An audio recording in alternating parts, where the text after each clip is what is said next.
तो बढ़ते हैं अगले एग्जाम्पल पर। अगला एग्जाम्पल है हमारा क्या 21।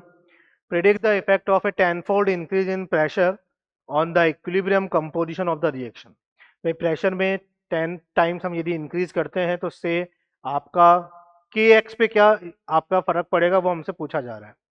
ठीक है भाई, केपी की बात करता तो हम बोलते थे कि भाई कोई चेंज नहीं होगा। ठीक है, केपी पे तो कोई फर्क नहीं पड़ना चाहिए, लेकिन के एक्स पे क्या फर्क पड़ेगा ये हम देख सकते हैं। ऐसा तो आप डायरेक्ट रिलेशन भी देख सकते हैं, K P equal to K X into P raise to power delta N G, है ना, वो उस तरीके से आप देख सकते हैं। बाकी वो आया कैसे वो भी अपन चेक कर सकते हैं। यदि इस रिएक्शन के लिए हम के पी लिखें तो के पी कैसे लिखेंगे आप? पार्शियल प्रेशर ऑफ अमोनिया का whole square upon partial pressure of nitrogen into partial pressure of hydrogen whole cube, इस तरीके से लिखा जाएगा। और पार्शियल प्रेशर होता क्या है? Mole fraction into total pressure. तो mole fraction into ammonia into total pressure whole square upon partial pressure of nitrogen क्या होगा? Mole fraction of nitrogen into total pressure. Partial pressure of hydrogen क्या होगा? Mole fraction of hydrogen into total pressure, इसका whole cube कर दीजिए। तो KP equal to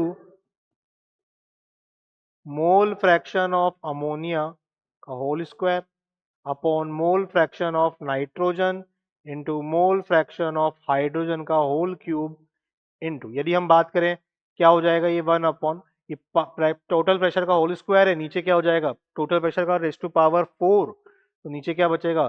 total pressure raise to power 2।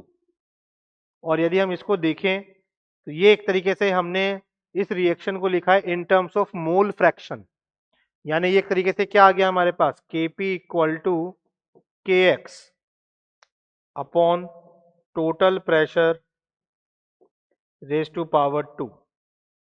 ठीक है, इसी को यदि हम यहाँ पे लिखें तो एक तरीके से रिलेशन क्या आ रहा है? K X equal to K P into total pressure whole square. अब जब बोला जा रहा है कि यदि 10 टाइम्स यदि आप प्रेशर में इंक्रीज कर रहे हैं, और जब 10 टाइम्स आप इंक्रीज करेंगे तो आपका प्रेशर कितना हो जाएगा? ये कितना हो जाएगा आपका? 10 स्क्वायर कितना हो जाएगा? 100 टाइम्स। तो यानी के एक्स में कितना इंक्रीज देखने को मिलने वाला है हमें? 100 टाइम्स, 100 फोल्ड्स आपको इंक्रीजमेंट देखने को मिलेगा। केपी की बात नहीं कर रहा है, के एक्स की बात कर रहा है। जब टोटल प्रेशर में आप क्या करेंगे?